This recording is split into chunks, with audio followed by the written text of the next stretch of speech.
The big boarding school stood tall and proud, surrounded by green fields and tall trees. Ada and Hugo were best friends who lived there. The school was exciting during the day, full of students laughing and playing. But at night it felt different, quiet, cold, and a little scary. There was a part of the school no one talked about, the West Wing. It was locked up and covered in cobwebs. People whispered that strange things happened there. "Don't go near it," the older students warned. "It's haunted." One night, as Ada and Hugo lay in their beds, they heard something unusual.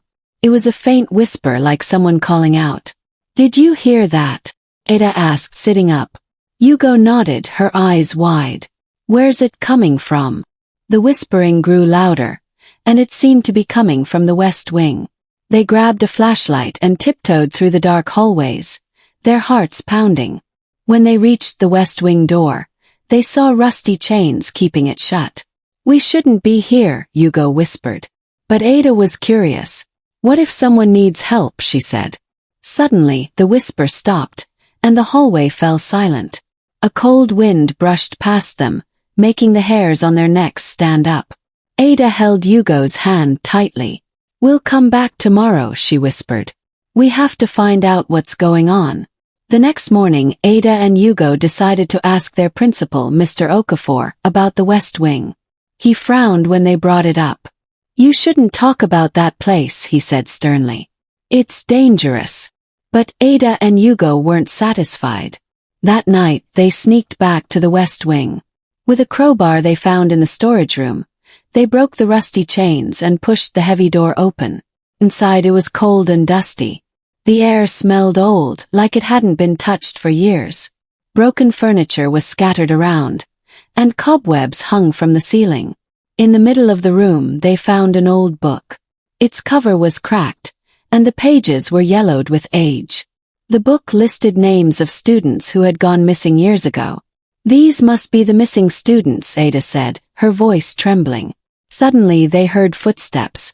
Turning around, they saw a shadowy figure with glowing red eyes staring at them. They screamed and ran, dropping the book on the floor. The figure didn't chase them but stood there, watching silently. Back in their room they couldn't sleep. "We have to help those students," Hugo said. "But how?" The next day they went to the principal again. This time they told him what they had seen. His face turned pale.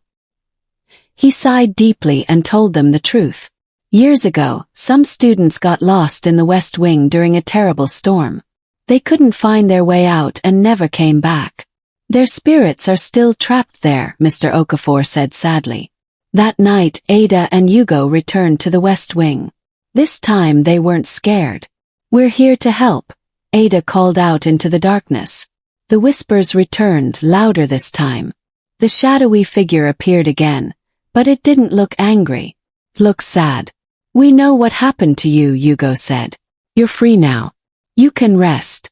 A soft light filled the room, and the shadow slowly faded away. The air grew warm, and the room didn't feel scary anymore. The next morning, the West Wing had disappeared. In its place was a beautiful garden full of flowers. The school felt brighter, and the students were happier. Ada and Hugo had solved the mystery and helped the lost students find peace. From then on, the school was a place of joy, and the story of the brave girls who freed the spirits was told for years to come. Please like this video and subscribe to my YouTube channel. Thank you for watching.